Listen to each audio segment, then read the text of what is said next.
Oi, gente, comecei aqui, pronto, me situei aqui no Zoom e no gravador. É, eu tô com ruído aqui por causa de uma obra, mas o gravador no Telegram deve pegar o ruído, aqui no Zoom provavelmente não, né? Porque tem um regulador aqui do som. Mas, enfim, boas-vindas a mais uma leitura. Vocês acharam que essa leitura não ia sair, não é verdade? Porque era para a gente ter começado já no início de fevereiro. Mas é interessante porque o livro que a gente escolheu em conjunto dessa vez, ele se chama A Alma Precisa de Tempo, tá? Tô com ele aqui no Kindle. A Alma Precisa de Tempo, da Verena Cast. E é um livro bem interessante, eu já li esse livro antes. E é pertinente, né, que num mês em que eu não tenha conseguido começar essa leitura no tempo que eu tinha previsto, eu me depare mais uma vez com essa verdade, que é a alma precisa de tempo. E, inclusive, a minha primeira leitura desse livro foi um pouco mais acelerada do que ela devia ter sido. Eu li ele ano passado. Algumas partes me prenderam mais, outras menos. Vocês sabem que eu tenho um ritmo de leitura que, até por conta das atividades de escrita e dos grupos de leitura, eu acabo tendo que manter. Só que às vezes isso acaba prejudicando, né? O quanto que a gente de fato consegue reter alguma coisa. Eu me lembro que isso tudo tem a ver com livro, tá? Não sou só eu batendo papo à toa. Me lembro que na faculdade, assim, eu já trabalhava, mas eu não tinha as crianças, né? Era outro ritmo de vida, morava com a minha mãe, com os meus irmãos, então tinha um tempo de realmente absorver, assim, os conteúdos que a gente lia. Eu tinha, né? Sei que nem todo mundo tinha, mas eu tinha. E é tão bom, né, a gente conseguir deixar aquilo que a gente está aprendendo, percebendo, sedimentar de fato dentro da gente. Que é uma experiência que às vezes a gente tem que hoje em dia se empenhar para conseguir ter, né? Porque justamente o nosso modo de vida é muito acelerado. Eu vou pegar hoje, para comentar a introdução, então, deste livro, e vou ler o começo da introdução, que eu gostaria realmente de fazer a leitura, parágrafo a parágrafo, e depois eu vou só pontuar algumas coisinhas, certo? Então, a introdução traz uma frasezinha de epígrafe, dizendo assim: a alma é a parte viva do ser humano, aquilo que vive de si mesmo e que causa a vida, que é uma definição um pouco circular nesse sentido, né? Então, a alma é uma parte viva que vive de si mesma e que causa a vida. Então, parece que é alguma coisa que é ao mesmo tempo origem, impulso, que se alimenta de si mesma, que causa a própria vida, que a caracteriza. É, alma é uma palavra que engraçado, né? Os junguianos usam muito essa palavra, o pessoal da psicologia arquetípica usa muito essa palavra. A Clarissa Pinkola, que é junguiana, mas ela tem o seu próprio estilo ali de interpretação das coisas, ela também usa demais a palavra alma. E aí, aqui, então, a Verena Cast vai apresentar para a gente uma definição de alma a partir dessa epígrafe, para a gente entender o que que é isso, né? O que que tanto se diz de alma, que no nosso senso comum parece uma coisa assim, alma penada, né? Parece uma coisa assim, é, um fantasma, não sei. A gente, no vocabulário corrente, muitas vezes acaba desconfiando dessa palavra, mas é a palavra que inclusive está no título do livro, então por isso que eu quis fazer essa leitura inicial com vocês de forma mais detalhada. Então, vou ler alguns parágrafos comentando e depois vou só fazer uma fala mais geral.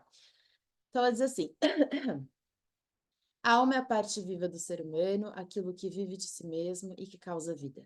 É neste sentido que eu compreendo a alma. Neste livro, tentarei, em vista do aceleramento de alguns processos de vida do nosso tempo, mostrar que devemos tomar tempo para o realmente vivo e para aquilo pelo qual vale a pena viver, e também o que significa viver no sentido pleno da palavra. Quando falamos da alma, falamos da vida, do fato de estarmos vivos. É, aqui eu queria fazer um comentário, que é o seguinte, essa coisa do falamos da alma, falamos da vida e do fato de estarmos vivos, está dizendo o quê? Que existe algum tipo de consciência com relação ao fato de estar vivo, né? Então, essa alma, eu entendo aqui, pelo que ela traz, que seria algo assim bem do humano, né? Porque acho que traz consigo uma reflexão desdobrada a respeito do próprio fato de estar vivo, uma percepção disso. E talvez também um apreço, né, por essa vida. E para manter-nos vivos, precisamos sempre fazer algo. Precisamos, por exemplo, de alimento quando corremos perigo de tornar-nos menos vivos. Quando algo alimenta a nossa alma, dizemos que algo nos revigorou, reanimou e nos satisfez. Às vezes, sem a nossa participação. Em encontros do dia a dia, por exemplo, levamos nossa vida e de repente encontramos outra pessoa, um olhar, uma conversa, nada extraordinário. Mesmo assim, percebemos como aumenta a vivacidade em ambas as pessoas. Continuamos e percebemos que o nosso humor mudou.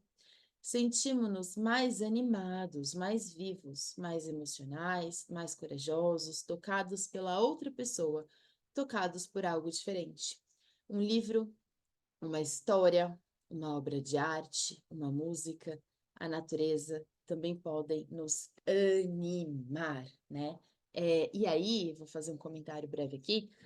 Aqui no canal do Telegram tem um áudiozinho que, se eu não me engano, se chama Vitalidade. Eu já recomendei esse áudio algumas vezes, não é nada demais, mas acho que fala bem dessa experiência que a gente tem tantas vezes, que é essa experiência de eu estar no meu dia e às vezes, como já aconteceu comigo, tá inclusive um pouco desanimada, né, naquele dia, e você, a partir de um encontro, né, um encontro com alguma outra pessoa que troca umas palavras com você e realmente te anima, parece que empresta um pouco da vitalidade dela para você, ou alguma coisa muito bonita, né, acontece no seu dia, você vê alguma coisa, pode ser a natureza, pode ser um bichinho, pode ser tem alguma coisa ali que parece que toca nessa alma e que te nutre novamente, né? Então, ocorre aí uma espécie de abastecimento a partir desses encontros, que é muito mágico. E aí,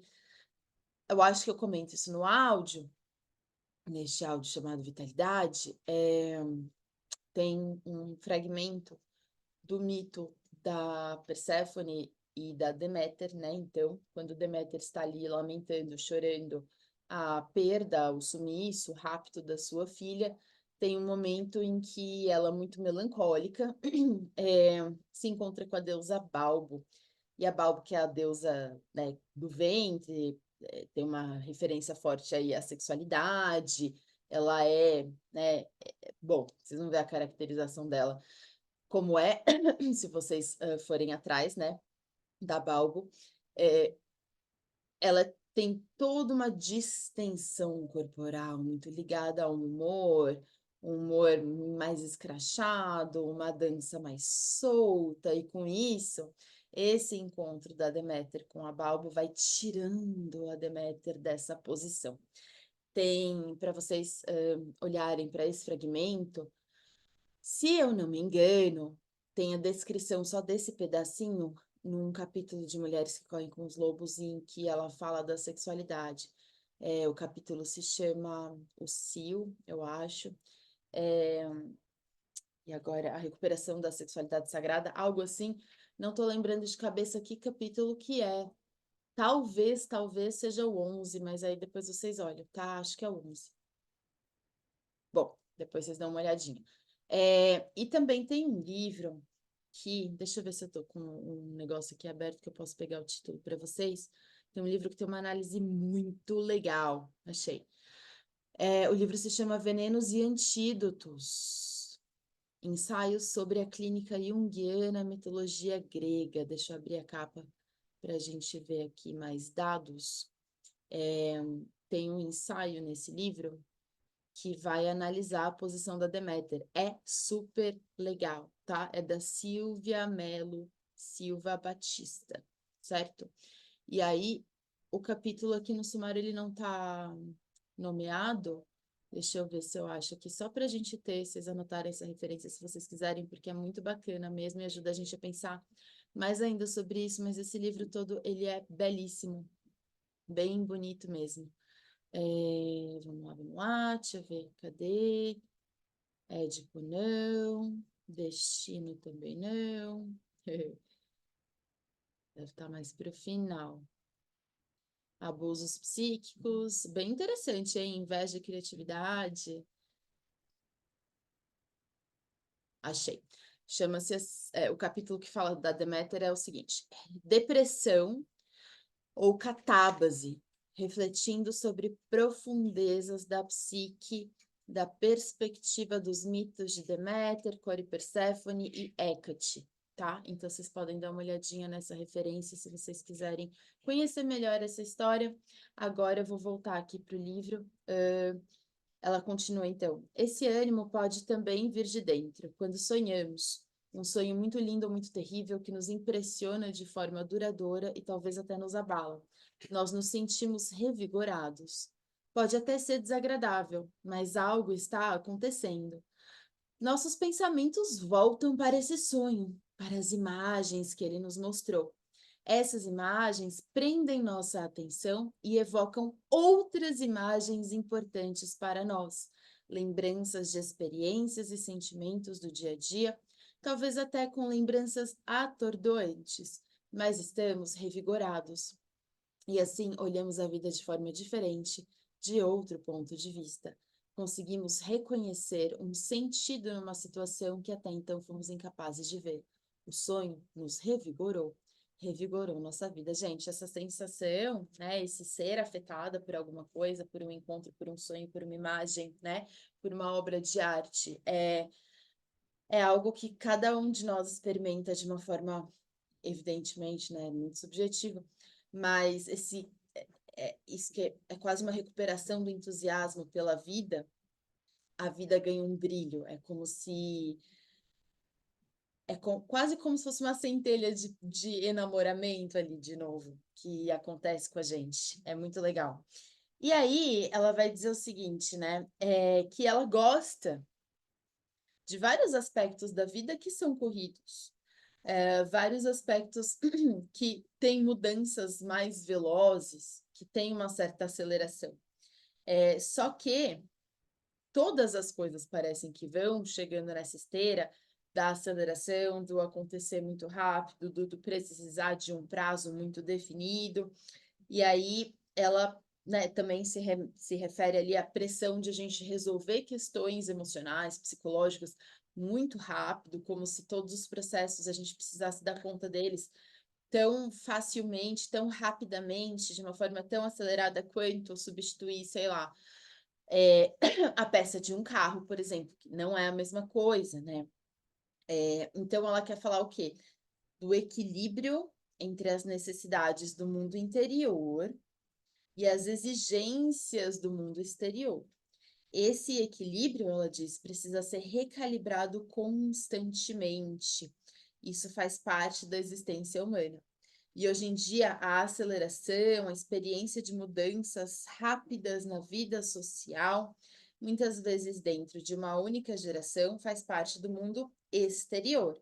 Sofremos com a falta de tempo e também com a necessidade de adaptar-nos o tempo todo a mudanças tecnológicas. Parece que elas sempre estão um passo à frente. Então, ela quer falar da aceleração desse ritmo de vida. A gente, desculpa minha respiração, minha tosse, eu estou brigando com um princípio de resfriado faz uns 10 dias, mas tá tudo bem. Só que eu fico assim, né? Então, isso que ela traz aqui, o equilíbrio das necessidades do mundo interior e exigências do mundo exterior, gente, é algo que quem está no grupo de leitura Mulheres Correm com os Lobos vê toda hora, toda hora, toda hora, né? Como referência, assim, imediata, capítulo 9 de Mulheres Correm com os Lobos trata muito disso, de uma maneira muito bonita, então podem ir lá ler a Peles de Foco se vocês se interessarem, tá? Isso que ela fala das mudanças tecnológicas, inclusive, e dessa aceleração é muito real, né? Só a gente pensar, por exemplo, como que é, inteligência artificial produz um texto, você dá ali uma entrada, uma instrução mínima e aquele texto é produzido. Que diferença gritante, né, que existe entre a gente fazer uma pesquisa, a gente sentar e produzir um texto, a gente fica ali escolhendo que palavra a gente vai usar, a gente revisar esse texto, a gente se cansar do nosso corpo na produção desse texto, a nossa postura, e como que a máquina devolve para a gente um negócio em menos de 1 minuto, muitas vezes já pronto. E como que isso vai criando certas demandas, até para o humano, né? Uma demanda de comparação com a máquina que não tem a necessidade de tempo de elaboração de processo humanos. É muito louco. Mas em tantas instâncias, peraí, nem tenho mais água aqui. Em tantas instâncias, se comporta como se fosse humano. Então, cria para a gente a ilusão de que a gente, de alguma maneira, precisaria corresponder, né, a isso. É muito louco. Aí, ainda nessa introdução, ela vai falar da perda do aconchego, vai fazer referência a um poema do século XIX, em que já existe ali uma queixa em torno da aceleração do tempo. E se a gente for pegar, né, alguns poetas, por exemplo, Baudelaire, quando vai falar da cidade, né, daquele personagem que fica vagueando ali pela cidade, vendo todo aquele ritmo, aquela aceleração, a gente vai ver que esse fenômeno, né, de sentir que se perde algum aconchego, né, no tempo, na cadência dos dias, se perde alguma coisa de um ritmo ou outro, isso é muito antigo, e é claro que só vai se intensificando, só vai se tornando mais agudo, né? Imagine o que seria uma cidade alguns séculos atrás, o que é uma cidade hoje, né? Qual que são as mudanças? Acho que elas vão muito na linha de uma intensificação de processos que já estavam ali em andamento, e agora a gente também vai vendo mudanças ainda mais drásticas a partir de inteligência artificial também, né? Então, uma aceleração que vai tocando em outros pontos, em outros níveis, para além dessa paisagem urbana, desse caos, das multidões, né, dos processos muito rápidos. As pessoas não têm nem paciência nas suas interações sociais, é muito curioso. Mas, enfim, ela vai dizer como que essa coisa do tempo, da sensação de perda de ritmo, de aconchego, já vem desde um tempo atrás. E eu vou ler um parágrafo aqui, ela diz assim: na nossa sociedade contemporânea, precisamos lidar não só com a divisão do tempo, fazemos muitas coisas também ao mesmo tempo. Ocorre uma aceleração por meio do adensamento do tempo. Evidentemente, ganhamos muito com isso. Temos possibilidades ilimitadas, praticamente não existem limites. Podemos nos adaptar rapidamente e alcançamos certa riqueza, mas isso causa também problemas. A oferta é tão grande que já não sabemos mais o que escolher. Torna-se cada vez mais difícil saber em que confiar.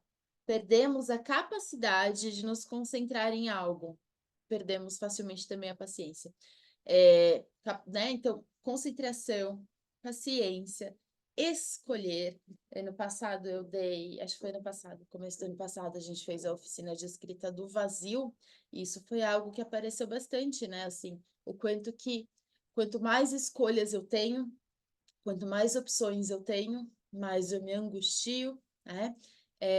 E mais eu fico parada ali diante desse abismo, sentindo um vazio, né? Sem conseguir fazer um corte entre tantas opções simultâneas. Então, ela vai falar, né, do quanto que a gente. Ela vai falar do vazio, inclusive, ela fala do vazio agora, né? Ela fala pessoas muito ocupadas, que têm sentimentos de muito vazio, e ela vai falar do quanto que existem áreas na vida, existem coisas na vida que simplesmente não tem como você acelerar, né? Existe um amadurecimento, existe um tempo de cultivo, existe um tempo de processamento que, assim, não importa o que você faça, não importa o que você queira, não tem como acelerar, tem coisa que não se presta a essa aceleração. Então, ela fala, por exemplo, de tomada de decisão, né? Tomada de decisão é uma coisa que muitas vezes exige um tempo, principalmente decisões de vida que vão ter impacto e que, assim, né? Então, mudar de país, mudar de, às vezes, drasticamente de trabalho, né? Às vezes, ter ou não ter um filho, se casar ou não, se separar ou não. Essas são decisões que geralmente as pessoas não conseguem tomar assim, né? Mesmo que de fora muitas vezes pareça que a pessoa que foi uma decisão repentina, isso tem um processo interno que vai se desenrolando, que não dá para acelerar. Ela vai dizer também, podemos até ter nossas agendas, nossos compromissos, pererê, pererê. Existem muitas coisas que não se importam com a nossa agenda. Não posso dizer à minha árvore o quanto ela deve crescer neste ano, posso apenas desejá-lo. O fato de que a alma precisa de tempo se evidencia também quando algo nos abala e interrompe o curso da nossa vida. Perdemos nossa paz interior, não nos sentimos à vontade conosco mesmos, perdemos nosso centro, queremos recuperar nosso senso de nós mesmos, o nosso centro. Isso precisa de tempo. Quando algo destrói o equilíbrio da nossa alma, precisamos de tempo. Sabemos que o tempo não cura todas as feridas, mas precisamos de tempo para que o processo de cura possa seguir seu curso. Sem tempo, elas certamente não curam. Então, confrontados com situações difíceis, como que a gente suporta, fala sobre isso, isso precisa de tempo. A cura física precisa de tempo. A alma precisa de tempo para se aperceber das experiências. A gente vai falar de experiência, né? Inclusive falar de experiência a partir do conceito de Walter Benjamin, que vai opor, né, para vocês que já conhecem, só vou falar brevemente, opor a experiência à vivência. A gente pode até falar um pouco do ensaio dele depois, não hoje, conforme ela trouxer de novo essa ideia de experiência, né? Mas experiência seria algo que realmente exige um tempo de absorção, de elaboração, de sedimentação, experiência, algo que parece que se cola, se inscreve, né, no corpo, no sujeito, e que, portanto, pode, inclusive, ser transmitida de alguma forma. Aquilo é meu, né? Eu me aproprio daquilo que eu vivo, isso é experiência. E a vivência seria algo que já, né, cuja aceleração, um excesso de informações, esse próprio adensamento do tempo, mais um sujeito que está passando, às vezes, por transformações, não consegue abarcar aquilo que está diante dele, enfim, não se fixa, né? De alguma maneira aquilo passa e não se inscreve, deixa rastros muito sutis, que é essa sensação de vazio que a gente sente às vezes, né? Pessoas que sentem uma grande sensação de vazio depois de viverem décadas e décadas, se darem conta disso. Muitas vezes é justamente porque esse tempo da experiência não está acontecendo, né? Bom, o que mais? Ela vai falar das relações que passam aí por um viés meio mercadológico, talvez. Ela faz uma sessãozinha aqui na introdução que se chama A Alma Não Possui Lobby. E ela vai falar como a vida está sendo contemplada sob pontos de vista econômicos, né? A ciência determinante da nossa vida parece ser a economia. Aquilo que não rende vale nada. É claro que precisamos da economia, né? Ela vai dizer, mas a eficiência do mercado racional rouba a sociedade de sua alma, sim. A princípio, a alma não rende lucros, mas se torna um fator de custo decisivo quando a alma se recusa a cooperar, quando nossa psique não aguenta mais, quando perdemos nossa alegria de vida, quando nosso corpo adoece, quando sofremos com depressões e com a síndrome do fósforo queimado, seria o burnout. Talvez então faria sentido dar atenção para a alma, quer dizer, na hora que tudo dá errado, tudo explode, vai fazer sentido dar atenção, né, para a alma. Atualmente procuramos a alma no exterior do corpo. Não queremos uma alma bonita, mas um corpo bonito, um corpo treinado e atlético. Nada contra isso, contanto que a alma preserve seu lugar e seu valor. O sentido da vida pode ser experimentado num corpo lindo. Mesmo assim, essa experiência de sentido é muito limitada. Experiências de sentido precisam ser aplicáveis também na idade avançada. O corpo lindo e atlético não consegue render isso sozinho, né? Então, ela está falando de dar um lugar para essa alma que, a meu ver, está inteiramente interdependente, dependente deste corpo físico, de fato, que vai aprender, né? Vai entender, todo conhecimento de mundo vai passar pelo corpo. Então, na verdade, uma coisa não está dissociada da outra, assim. Que mais que ela vai trazer aqui, né? Ela vai trazer essa questão dos sentidos, né?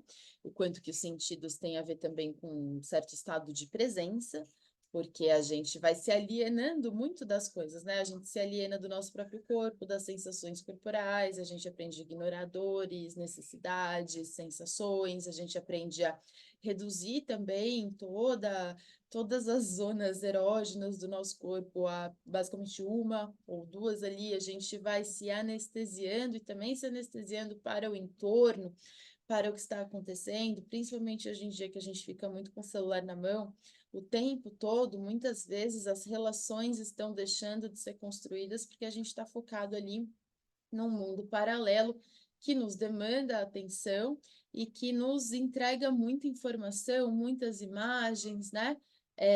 Então, aqui ela vai trazer essa questão dos sentidos e da presença, né?